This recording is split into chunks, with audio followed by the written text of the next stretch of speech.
Hello guys, myself R.K. Mishra. Students, now we have to teach chemistry topic equivalent weight. आज का जो हमारा विषय है वो है बच्चों इक्विवेलेंट वेट, तुल्यांकी भार। तुल्यांकी भार की गणना कैसे की जाती है, ये टॉपिक आपको 9th से लेकर 12th तक मिलेगा।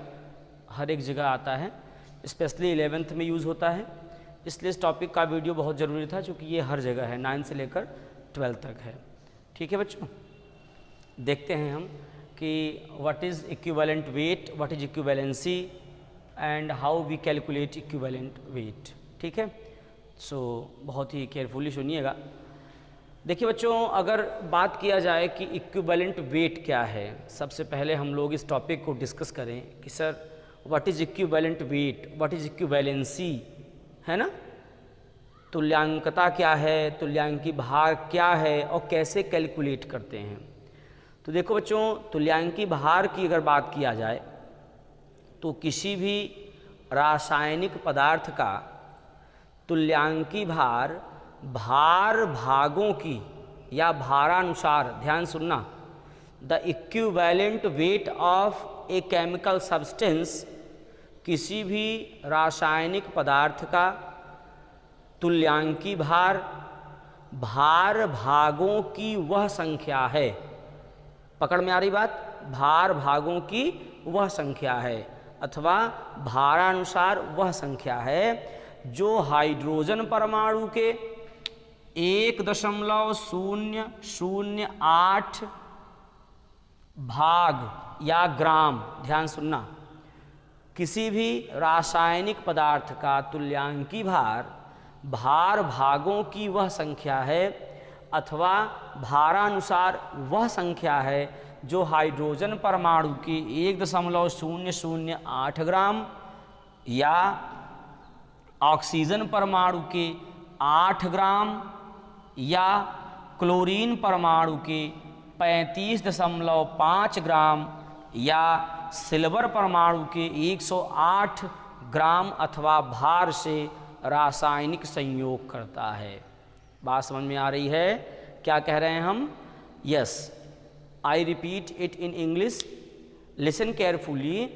The equivalent weight of a chemical substance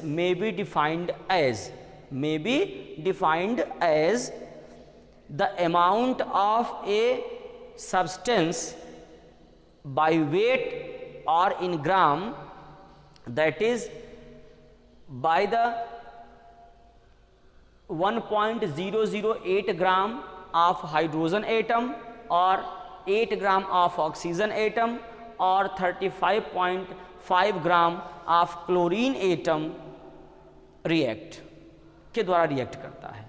मतलब किसी भी रासायनिक पदार्थ का तुल्यांकी भार भार भागों की वह संख्या है अथवा भारानुसार वह संख्या है जो हाइड्रोजन परमाणु के इतने ग्राम, ऑक्सीजन परमाणु के इतने ग्राम और क्लोरीन परमाणु के इतने ग्राम से संयोग करता है या उसको विस्थापित करता है। अब यहाँ पर जो आपके लिए महत्वपूर्ण है बच्चों, क्या कि सर आखिर तुल्यांकी भार कैसे कैलकुलेट किया जाए। सबका अलग अलग होता है बच्चों। अगर किसी एलिमेंट का निकालना हो, तत्व का निकालना हो, तो तत्व का परमाणु भार लिखेंगे और अपॉन करके उसकी वैलेंसी से डिवाइड कर देंगे तो इक्विवेलेंट वेट आ जाएगा। लेकिन हमको यहाँ पर आपको मैं जो आपके यहाँ काम का है वो मैं आपको बता रहा हूँ। काम का तो सब कुछ है, बट यहाँ पे देखें, हम यहाँ पे एसिड, बेस और साल्ट तीनों का तुल्यांकी भार इक्विवेलेंट वेट निकालना आपको बताएंगे। ठीक है, ध्यान से देखिएगा। Equivalent weight of acid, N acid, base, salt. ठीक है, एसिड, बेस, साल्ट। एसिड के लिए जो तुल्यांकी भार है हमारा वो कैसे निकाला जाएगा, देखना। Molecular wait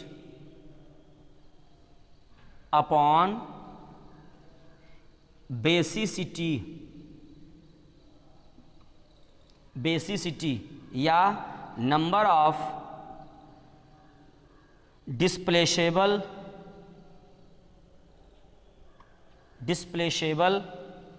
OH minus ion, hydroxide ion, ध्यान रखना, माफ करना, H plus ion, H plus ion. किसी भी एसिड की जो इक्विवेलेंट वेट है वो कैसे निकालेंगे? मॉलिक्यूलर वेट अपॉन बेसिसिटी या नंबर ऑफ डिस्प्लेसेबल हाइड्रोजन एटम या हाइड्रोजन आयन। ठीक है। बेस का निकालना हो, अगर बेस की बात किया जाए, यही काम हम बेस के लिए कर दें अगर, तो बेस का कैसे निकालेंगे? सब कुछ वही रहेगा, मॉलिक्यूलर वेट अपॉन एसिडिटी अम्लता या number of डिस्प्लेसेबल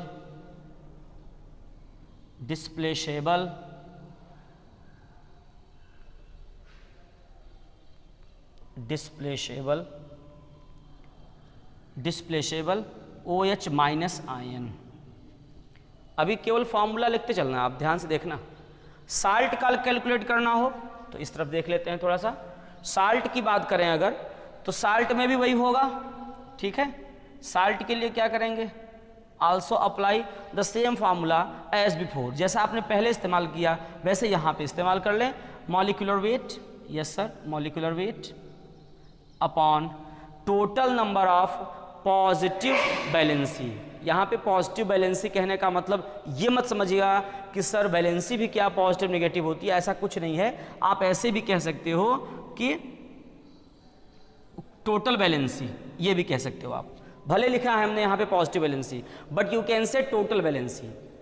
remember in mind, there is no difference, there is no necessity to identify valency as positive और negative. No, I am not saying this, I am saying only the total valency, the total valency. ध्यान रखना, ये total valency है, आप इसको positive लिखें या total valency लिख दें, दोनों सही है, उसमें दिक्कत नहीं आएगी आपको। अब हम कैलकुलेट करते हैं इस पे। अगर आपसे दे दिया कि मान लीजिए 2 ग्राम, आपसे कह दिया कि सल्फ्यूरिक एसिड का इक्विवेलेंट वेट बताइए। ध्यान रखें, हमें क्या दे दिया गया? सल्फ्यूरिक एसिड दे दिया गया। यहाँ पे सबसे इंपॉर्टेंट एक चीज़ और है आपको, अगर आपको केमिस्ट्री में केमिकल बॉन्डिंग में स्ट्रक्चर बनाने नहीं आ रही है तो आप ये शायद नहीं निकाल पाएंगे। ध्यान रखिएगा, आपको स्ट्रक्चर बनाना आना चाहिए।